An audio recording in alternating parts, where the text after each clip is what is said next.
Your group will either slice and dice or smash and trash their way through this experience. You'll need salsa ingredients for both groups and kitchen supplies for one group. In the salsa recipe I've linked in the description, it has all of the specific details. This game actually has a deeper meaning to it, but I'll talk about that at the end of the video. For now, split your group up into 2 teams. For this activity in particular, I love asking them to line themselves up from people who consider themselves to be messy to those who consider themselves to be clean, and then splitting them right down the middle. Tell everyone that you are going to be making salsa and that you will be providing all of the materials necessary to complete the dish. Set up 2 stations in the same room, but ideally not right next to each other. Give the clean group all of the ingredients as well as all of the kitchen supplies they need, but give the messy group only the ingredients. Mention to everyone that they aren't allowed to go get anything else from outside other than what you have given the group, but don't say anything about whether or not they're allowed to share.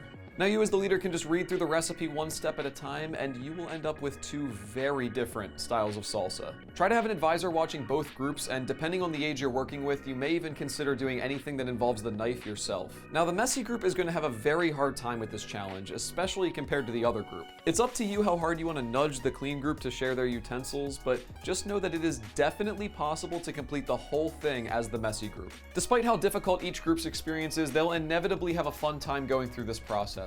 The beautiful thing is that once you finish the masterpieces, you can sit down to talk about their experience with the game. Was anyone jealous?